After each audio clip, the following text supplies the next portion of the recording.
Good morning class. आज की जो हमारा लेक्चर होगा उसमें हम कुछ क्वेश्चंस जो हैं वो डिस्कस करेंगे जो आपके प्रीवियस एंट्रेंस एग्ज़ाम में आए हुए हैं और हम इसमें विद रेशनल इनको डिस्कस करेंगे।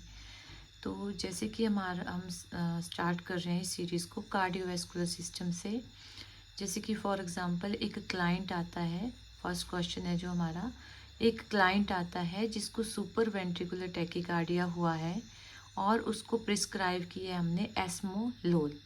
और during esmolol therapy the nurse should monitor the client. तो इसका जो करेक्ट आंसर है हमारे पास हार्ट रेट और ब्लड प्रेशर है। तो पहले मैं आपसे डिस्कस करूँगी कि ये आता क्यों है। तो सबसे पहले हार्ट रेट और ब्लड प्रेशर पे क्यों इफ़ेक्ट पड़ रहा है, क्योंकि जो हमारे पास ये जो आपको पता होना चाहिए जो ड्रग है एस्मोलोल जो है एक एंटी रिदमिक ड्रग्स है। और जब भी ये एंटी रिदमिक ड्रग्स देते हैं हम लोग, तो ये जो होती है जो स्टिमुलेशन होती है हमारे एसए नोड पे उसको स्टॉप कर देती हैं। और जिसके कारण हमारे पास एक ब्लड प्रेशर का लेवल जो होता है एकदम कम हो जाता है और हार्ट रेट को इफ़ेक्ट कर रही हैं। तो मैक्सिमम क्या होता है जो हमारी एंटी रिदमिक ड्रग्स हैं वो हमारे हार्ट रेट और हमारे बीपी को अफेक्ट करती हैं। अब इसमें जो हम और ऑप्शन देखते हैं कि एक इनकोरेक्ट क्यों है, क्योंकि बॉडी टेम्परेचर के साथ एस्मोलोल थेरेपी का कोई लेना देना नहीं है। अकुलर प्रेशर में कोई आई की बात नहीं हो रही है, कोई कुछ बात नहीं हो रही है, तो उसका भी कोई लेना देना नहीं है। और हम प्रेशर की बात ही नहीं कर रहे, सेरिब्रल परफ्यूजन प्रेशर की भी कोई बात नहीं हो रही है।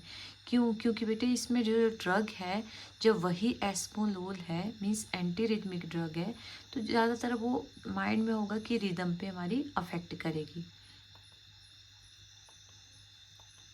नाउ नेक्स्ट क्वेश्चन है कि बहुत बड़ा क्वेश्चन है लेकिन हम इसको बहुत शॉर्ट में कीवर्ड के हेल्प से करेंगे।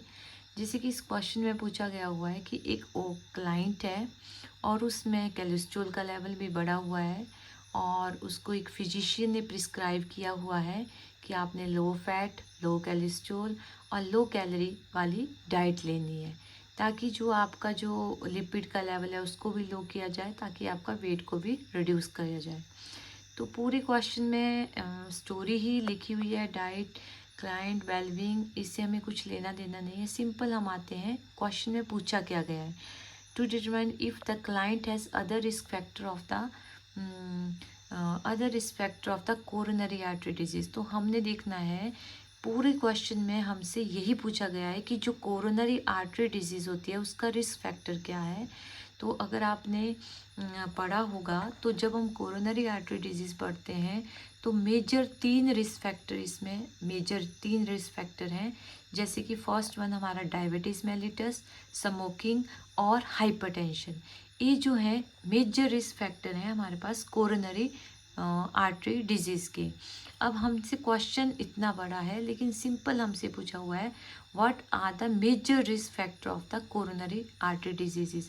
अगर आपने कोरोनरी आर्टरी डिजीज़ अच्छे से पढ़ा होगा तो आपको पता ही होगा कि ये बहुत मेन जो है मेन रिस्क फैक्टर हैं लाइक डायबिटीज़, स्मोकिंग और हाइपरटेंशन। ये कोरोनरी आर्टरी डिजीज़ के लिए रिस्पॉन्सिबल है और ये हमारे पास रिस्क फैक्टर में आते हैं। इसमें हमारे पास है high density lipoprotein level elevate. No, अगर एलिवेट हाई डेंसिटी का है तो ये तो अच्छी बात है, ये गुड फैट है तो अच्छा है।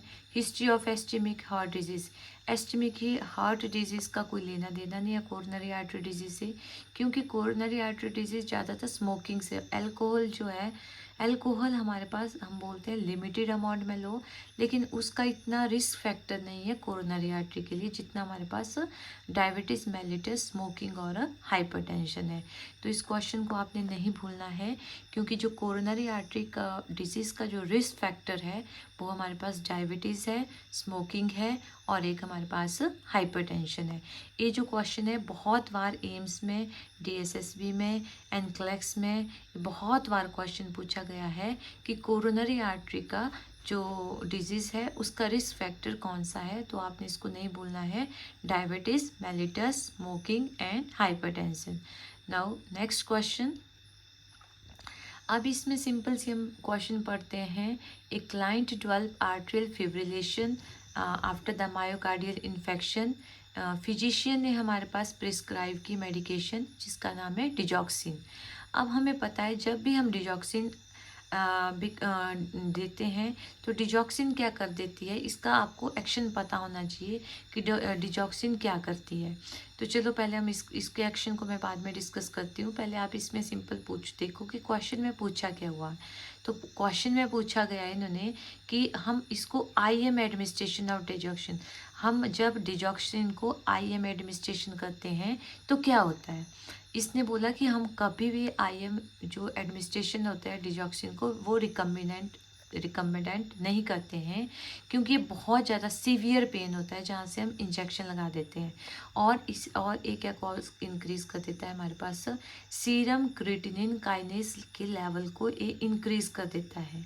इसीलिए जो है हम डिजॉक्सिन को कभी भी IM नहीं देते हैं। और इसकी जो कॉम्प्लिकेशंस होती है, इसमें अगर हमारे पास सीरम क्रिएटिनाइन काइनेज एंजाइम बढ़ जाती है तो ये हमारे हार्ट पे डायरेक्ट जो होती है अफेक्ट कर रही है। इसीलिए हम इसको एडमिनिस्ट्रेशन में हम इसको IM जो होता है प्रेफर नहीं करते हैं। Next question, for a client with A cardiomyopathy the most important nursing diagnosis is. अब देखो जो कार्डियोमायोपैथी होता है इसमें आपको पता होना चाहिए कार्डियोमायोपैथी होता क्या है। इसका मतलब होता है कि आपके पास क्या होती है, inflammatory disease of the myocardium.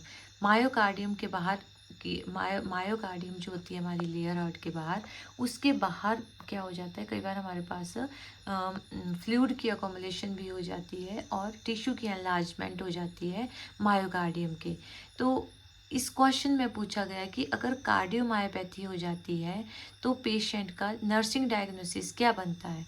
तो हमेशा याद रखना जब कार्डियोमायोपैथी होती है तो हमारे पास क्या हो जाता है, जो कार्डिक आउटपुट हो जाती है वो कम हो जाती है, क्योंकि कार्डिक मायोपैथी में जो हार्ट होता है वो हमारा प्रॉपर जो मायोकार्डियम मसल्स जो होती है उनकी कॉन्ट्रैक्टिबिलिटी नहीं हो पाती है। अगर हमारे पास मायोकार्डियल मसल्स कॉन्ट्रैक्ट ही नहीं कर पा रहे हैं तो ऑटोमेटिकली हमारी कार्डिक आउटपुट भी क्या हो रही है, कम हो रही है। तो correct option is a decrease the cardiac output related to the reduce the myocardial contractivity. Thank you.